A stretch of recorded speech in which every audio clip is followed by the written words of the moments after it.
কলার পাতায় মুড়িয়ে কলা পাতারি সম্পূর্ণ একটা ইউনিক রেসিপি, যতটা সিম্পল ততটা সহজ, ততটা খেতেও কিন্তু দারুণ। আমার বিশ্বাস এর আগে কখনো কেউ এভাবে কলা পাতুরি খায়নি। কলার পাতায় মুড়িয়ে কলা পাতুরি খেতে কিন্তু দারুণ ছিল। তার জন্য এখানে আমি ৪ টা কলা নিয়েছি। কলাটা ছিলে ছোট, ছোট টুকরা করে কেটে নিয়েছি। আর আমি এখানে ফ্রিজের কোণে পড়ে থাকা ছোট বড় কয়েক টুকরা মাছ নিয়েছি। এখানে আমি কয়েকটা কাতলা মাছের টুকরা নিয়েছি, একটা কই মাছ, আর যেকোনো মাছ নিলেই হবে। তবে এটা কিন্তু ছোট মাছ দিয়ে খেতে বেশি দারুণ লাগে। আমার বাসায় যেহেতু ছোট মাছ ছিল না, তাই আমি এভাবে কয়েক টুকরা মাছ ছোট, ছোট টুকরা করে কেটে নিয়েছি। আর কলা মাছ একসাথে হলুদ দিয়ে কিছুক্ষণ ভিজিয়ে রেখেছি, কলা থেকে যেন কষটা চলে যায়। চলো একটা মশলা রেডি করে নিই। এখানে আমি 1 চামচ নিয়েছি সরিষা, 1/2 চামচ জিরা ভালোভাবে বেটে নিচ্ছি। আর তার সাথে আরো দিয়ে দিয়েছি বেশ খানিকটা পেঁয়াজ কুচি, আর তার সাথে কয়েক কোয়া রসুন, কাঁচা পাকা কয়েকটা কাঁচামরিচ। তোমরা মরিচের পরিমাণটা যে যার মতো ঝাল খেতে পছন্দ করো সেটা দিতে পারো। তবে এই পাতুরিটা রান্না করতে ঝাল একটু বেশি হলে ভালো লাগে। তারপর আমি এই মশলাটা একটা বাটির মধ্যে উঠিয়ে নিচ্ছি।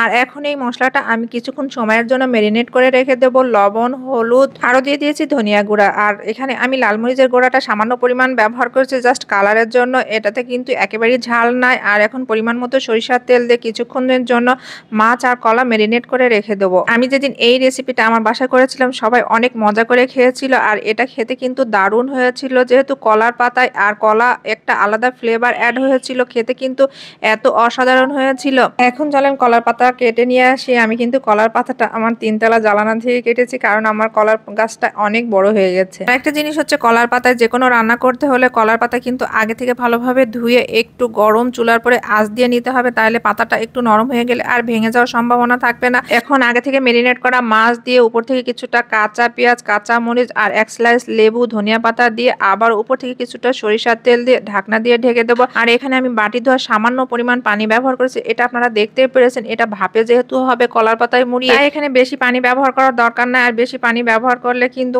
এই রেসিপিটা খেতে একেবারেই ভালো লাগবে না। আমি 15 মিনিট লো হিটে রেখে রান্না করে নিয়েছি। 15 মিনিট পরে যখন আমি ঢাকনা খুলেছি, এত সুন্দর একটা ঘ্রাণ বের হচ্ছে কলার পাতার মুড়িয়ে, আর মনে হচ্ছে এখনই খেয়ে নেওয়া যাবে। তবে এই পর্যায়ে কিন্তু আমার কলাটা মাছটা সম্পূর্ণ সিদ্ধ হয়ে গেছে, একটু পানি পানি ছিল, তার জন্য আবার নামিয়ে নিয়ে আবার কয়েকটা ভালো কলার পাতা পাতিলের ভিতরে দিয়ে দিতে হবে। তারপর উপর থেকে আবার মাছটা নিচের অংশটা উপরে আর উপরের অংশটা নিচ করে দিয়ে আবারও 15 মিনিটের লো হিটে রেখে ঢাকনা দিয়ে রান্না করে নিতে হবে। এটা খেতে অসাধারণ ছিল। বাসায় অবশ্যই তোমরা একবার হলেও ট্রাই করবে। যেদিন তোমরা এই রেসিপিটা ট্রাই করবে, ভাতের চালটা কিন্তু একটু বাড়িয়ে দিবে, খেতে কিন্তু দারুণ হবে। কলার পাতায় মুড়িয়ে কলা পাতুরি, আর কলার পাতাটা যখন একটু পুড়ে গেছে, কলার পাতা থেকে কি দারুণ যে একটা ঘ্রাণ বের হচ্ছিল, খেতে অসাধারণ হয়েছিল। যে কোনো সাধারণ মাছ, সাধারণ খাবার একটু বুদ্ধি খাটিয়ে রান্না করলে কিন্তু দারুণ হয়। আর এটা কত লোভনীয় হয়েছে। আমি তো গরম গরম ভাতে একটা প্লেটের পর কলা পাতা নিয়ে খাওয়া শুরু করে দিয়েছি। সেই ছোট্টবেলায় কবে যে কলার পাতা খাবার খেয়েছি মনেই নাই। আর এই খাবারটা খেতে কিন্তু দারুণ।